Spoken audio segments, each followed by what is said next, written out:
by Alex Wong. Getty Images. Back in June, Donald Trump was still treating the Russia investigation like some sort of defamation suit, one of a countless number of lawsuits that Trump has been involved in over the years. The first attorney he retained to lead his legal team, Mark Kasowitz, was his longtime personal lawyer from his New York real estate days, and he responded as if former FBI Director James Comey's sworn Senate testimony was just another meritless claim he could dismiss with a cease and desist letter. Comey's excuse for this unauthorized disclosure of privileged information appears to be entirely retaliatory, Kasowitz said in a statement at the time, reflexively going on the offensive. We will leave it to the appropriate authorities to determine whether this leak should be investigated along with all those others being investigated. 2 months later, the Russia probe looks much more serious, and Trump's lawyers appear to be treading much more carefully. Kasowitz, who was busted sending an unhinged email sent to a total stranger, "I'm on you now. You are fucking with me now. Let's see who you are. Watch your back, bitch," has stepped down, and Ty Cobb, a mustachioed Washington super lawyer, has taken over. Special counsel Robert Mueller has impaneled a grand jury, and Jay Sekulow, who occupies the role of Trump's TV lawyer, defending the president on news shows, has apparently tempered his rhetoric.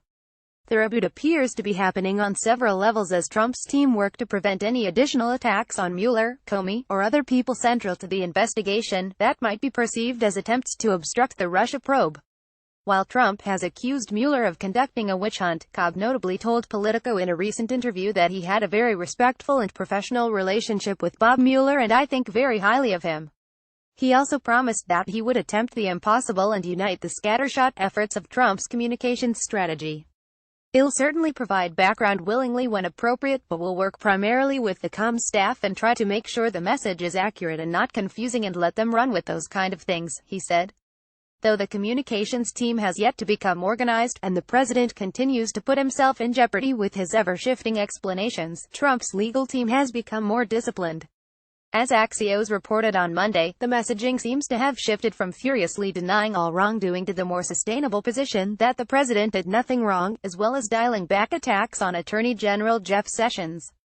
Sekulow, formerly one of the more vocal members of the legal team, told Axios that the shift isn't a message change, per se, but rather an acknowledgement of the current situation. It's just as issues develop, we respond to them, within the context of what you can discuss and what you can't.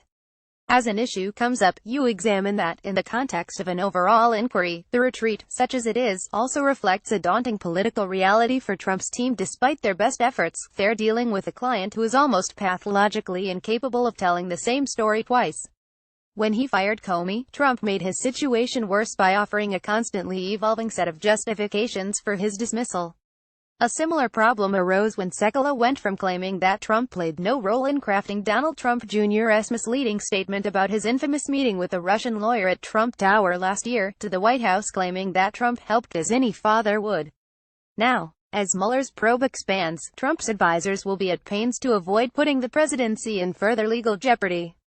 It would probably help if the commander-in-chief would stop tweeting. https twitter.com real Donald Trump status 890-207082926022656 hits twitter.com real Donald Trump status 890-208319566229504